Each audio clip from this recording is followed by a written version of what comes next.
Thank you.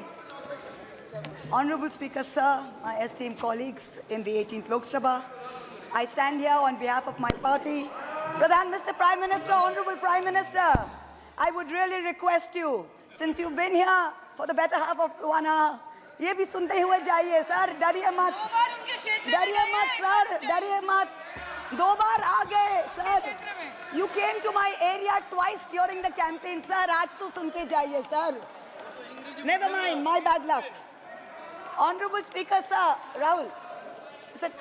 Honorable Speaker, sir, my esteemed colleagues in this newly constituted 18th Lok Sabha, I stand here on behalf of my party, the All India Trinamool Congress. कोई बात नहीं, वो मेरे LOP है,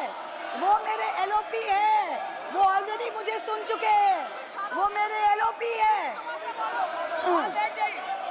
Honorable Speaker, sir, my esteemed colleagues, in this 18th Lok Sabha, I stand here on behalf of my party, the All India Trinamool Congress, to speak on the Honorable President's address. The last time I stood here, sir, I was not allowed to speak.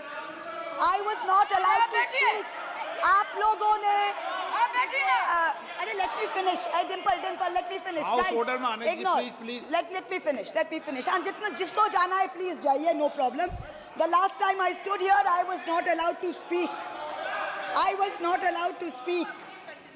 But the ruling party has paid a very heavy price for throttling the voice of one MP.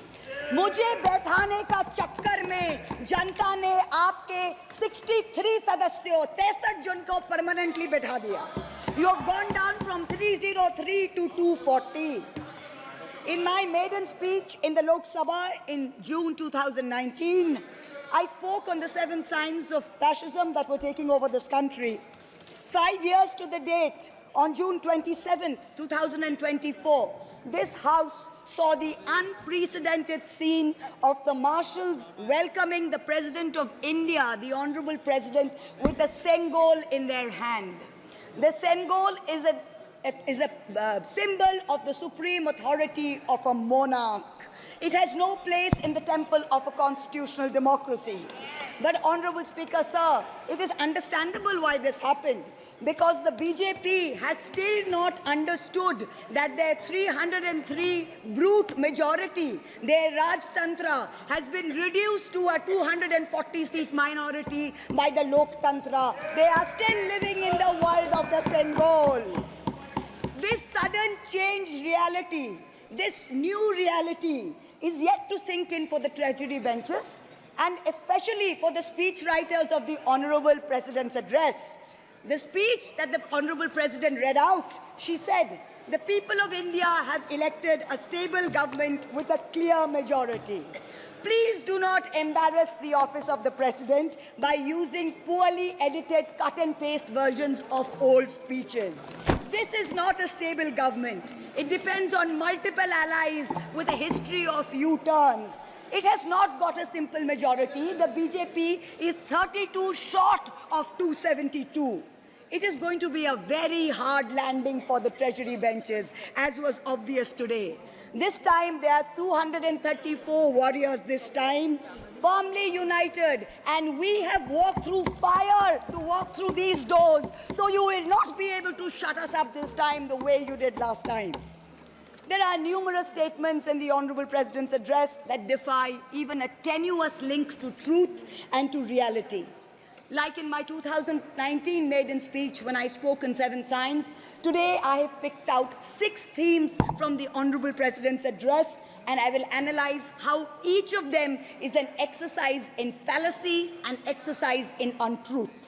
The address covers many issues, but I have chosen 6 themes. The first theme, the Northeast.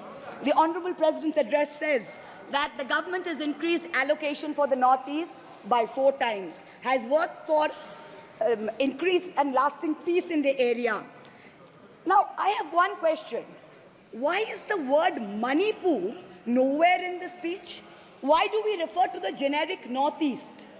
During the Lok Sabha campaign, the BJP, the ruling party, the Honorable Prime Minister mentioned many words beginning with the letter M.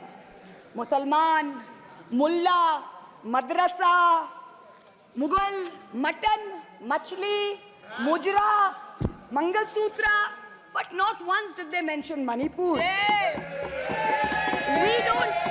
We don't need to act east. The government says we want to act east. We don't need you to act east.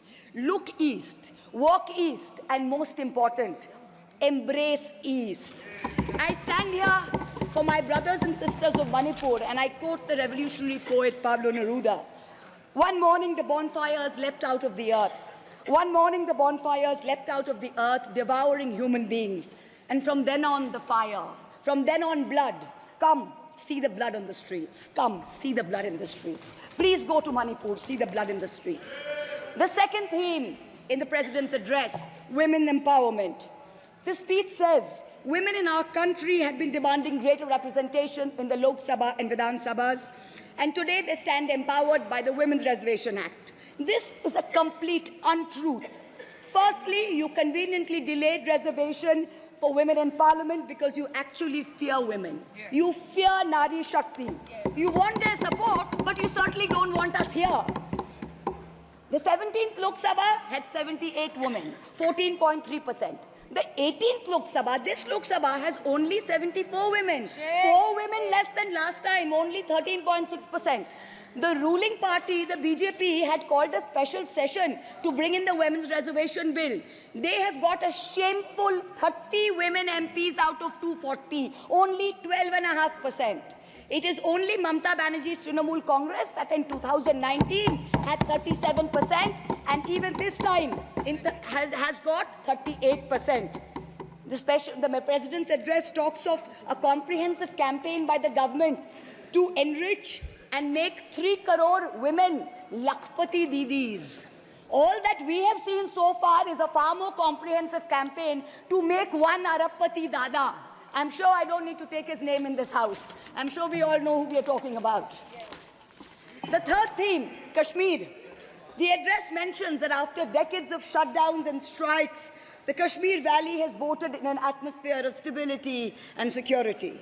But if abrogating Section 370 was such a good idea, why did the ruling party, the BJP, not even dare to put up candidates in the 3 valley seats of Anantnag, Baramulla and Srinagar? If 370 was such a big deal and you were going to campaign on the basis of 370, you did not even dare to fight the seats. The Kashmir Valley has voted in MPs who were against your 2019 decision. You downgraded Ladakh into a union territory.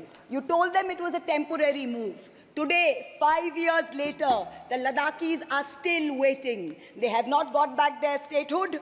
You have not given them a legislature. You have not included them in the 6th schedule. You have not given their demand of 2 separate seats of Leh and Kargil. As a result, in the current Lok Sabha, the Ladakhis have relegated you to 3rd position in the Lok Sabha. You lost it. The fourth theme in the Honorable President's address, the Election Commission of India. The speech expresses gratitude to the ECI for conducting the largest election in the world.